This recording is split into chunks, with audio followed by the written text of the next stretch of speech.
नमस्कार, आप देख रहे हैं वाईएस न्यूज। रामपुर के शहजाद नगर पुलिस को मिली एक और बड़ी कामयाबी। लूट की झूठी सूचना देकर व्यापारी के पैसे हड़पने वाले नौकर को साथी सहित 9,42,600 रुपए की रकम के साथ मात्र 5 घंटे में शहजाद नगर पुलिस द्वारा किया गया गिरफ्तार।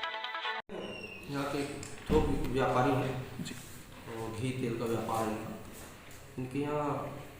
इनके एक मुनीम और ड्राइवर कुछ भी कहिए उन्हें, सुनील नाम के, वो इनका माल भी सप्लाई करते थे और वसूली करके पैसे भी लाते थे। इनके द्वारा पुलिस को सूचना दी गई सुनील द्वारा कि कैमरी रोड पर 8:30 बजे के करीब कुछ बदमाशों ने उनकी गाड़ी को रोककर उनकी आंखों में मिर्ची डालकर और 10 लाख रुपये लूट लिया।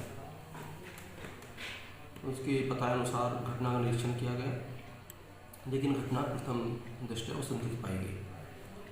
इससे कड़ाई से पूछताछ करने पर इसके द्वारा खुलासा किया गया कि इसके ऊपर पहले से ही 2.25 लाख रुपये स्वर्गीय अग्रवाल जी के थे, जिनकी तगादी के लिए वो इसे कहते रहते थे। एक मोटरसाइकिल भी रखी थी अपने पास, तो इसके द्वारा ये योजना बना ली गई कि 10 लाख रुपये वो गबन कर लेगा। उसी में से 2.25 लाख रुपये स्वर्गीय अग्रवाल पहले से वो लौटा देगा। वो बाकी तो इसने अपने साथ मिलकर इस योजना को अंजाम दिया और उनके हड़प करने के। सर, पुलिस ने क्या 5 घंटे में ये केस पूरा खोल दिया है? 5 मिनट पहले से ही वो संदिग्ध लग रहा था जी, इस तरह से बता रहा था, वो संदिग्ध था। ये बता रहा था कि इसके आप में मिर्ची है, तो मिर्ची के निशान नहीं थे। इसकी मिर्ची जो हमें बैठाया गाड़ी में, एक वैसी गाड़ी रोक कर, तो अगर आदमी डालेगा तो आँखों में गिरेगी, इसके सिर पर थी मिर्ची का निशान। सर, इसमें कितने लोग शामिल हैं? 2 लोग शामिल थे। आपराधिक इतिहास इनका?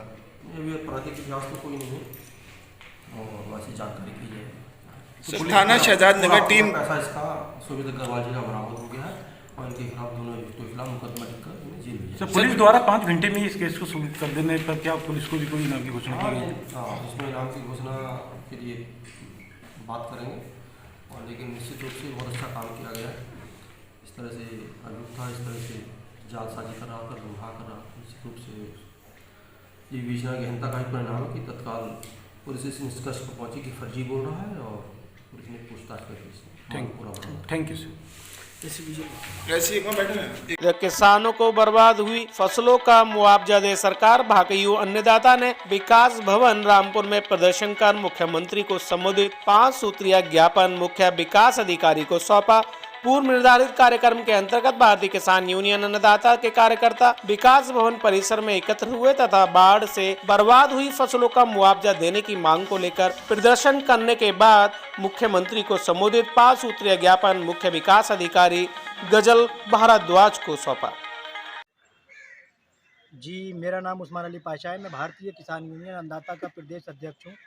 समस्या यह है कि 1 हफ्ता बीतने जा रहा है जो यहाँ पर असमय बरसात हुई और उसके साथ साथ उत्तराखंड के जलाशयों से पानी छोड़ा गया, जिससे पूरा जनपद प्रभावित हुआ है। और जहाँ तक हिसाब किताब ये है कि पूरे जनपद की धान की फसल तो पूरी तरह चौपट हो गई है। उर्द, मूंग, मसूर और गन्ना और मक्का, बाजरा, ज्वार, ये भी पूरी तरह नष्ट हो गई है।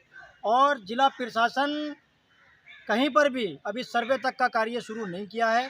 और ये टोल फ्री नंबर, ये कुछ तरह के कंट्रोल रूम के नंबर जिलाधिकारी महोदय ने दिए हैं, उन नंबरों पर कई बार फ़ोन ट्राई करने की कोशिश की गई, उन पर किसी पे फ़ोन नहीं लग रहा है। और जब किसान मजबूरी बस, क्योंकि उसको अपनी अगली फसल बोना होती है और खेत खाली करना होता है, मजबूरी बस पराली जलाता है, तो जिला प्रशासन जो है, जितने भी प्रशासनिक अधिकारी हैं, तहसील कर्मचारी हैं, वो उसके ऊपर या कृषि विभाग के लोग हैं मुकदमा लिखा देते हैं। लेकिन ना तो बीमा कंपनी, ना कोई लेखपाल और ना कोई अन्य अधिकारी कृषि विभाग का अभी तक किसानों के कहीं पर भी सर्वे करने की कोशिश इन्होंने नहीं की है। जबकि होना तो ये चाहिए कि पूरे ज़िले को आपदाग्रस्त घोषित करते हुए प्रत्येक किसान को उसका मुआवजा मिलना चाहिए, और मुआवजा उसको डबल मिलना चाहिए। वो इसलिए क्योंकि एक तो ये फसल उसकी बर्बाद हो गई और अभी तक लोगों के खेतों में पानी खड़ा है। लगभग 90% किसानों के खेतों में अभी तक पानी खड़ा है, जो उसकी ज़मीन जुताऊ नहीं हो सकती, और वो 1 महीने के बाद लगभग ज़मीन जुतने के हालातों में पहुँचेगी। 1 महीने के बाद में गेहूँ बोने तक का समय ख़त्म हो जाएगा। तो किसान को दोनों फसलों का नुकसान हुआ, और ऊपर से बिजली कर्मी, तहसील कर्मी वसूली के लिए दबाव बना रहे हैं। और अभी संज्ञान में आया है कि किसी एसडीएम ने जो है किसानों के ऊपर पराली जलाने के आरोप में मुकदमा दर्ज किया है। तो शर्म आना चाहिए आपको, क्योंकि जो किसान है वो परेशान खुद ही है। अगर उसका थोड़ा बहुत कहीं उसने देखा होगा कि कहीं थोड़ा बहुत पराल वराल इकट्ठा हो गया तो उसको जला के उसने नष्ट करने की कोशिश की होगी, या किसी असामाजिक तत्व ने उसके खेत में आग लगा दी होगी, तो उसके ऊपर मुकदमा दर्ज करा रहे हो।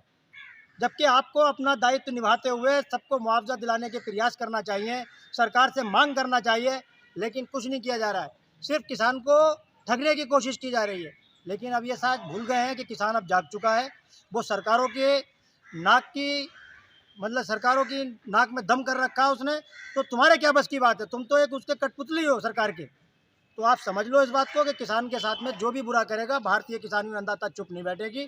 और जहाँ पर भी अगर किसी तहसील कर्मी ने या बिजली कर्मी ने या किसी कृषि विभाग के अधिकारी ने अगर कोई भी गुंडागर्दी करने की कोशिश की या ये कोशिश की कि किसान के ऊपर झूठा मुकदमा या वसूली के लिए उल्टा सीधा दबाव बनाने की कोशिश की, तो बर्दाश्त नहीं किया जाएगा। इधर रामपुर में बिगड़ी सफाई व्यवस्था के खिलाफ आप नेताओं ने झाड़ू लगाकर ईओ नगर पालिका को सौंपा ज्ञापन।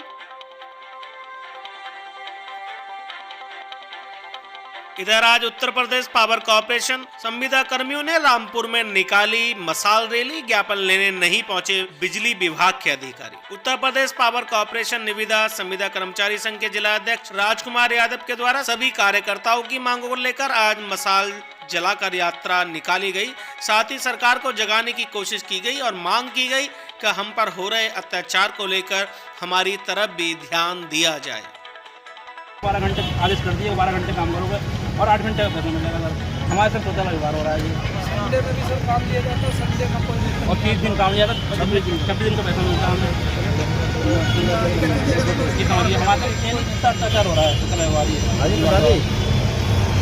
हम ये चाहते हैं कि हमारे आपके द्वारा हमारी मांग उचित माध्यम से आपकी जी हम ये चाहते हैं जी सर हमारा यही है। और इसके अलावा कुछ नहीं जी सर। ठीक है अध्यक्ष जी सर नमस्कार। आराम से जाना, आराम से साइड से।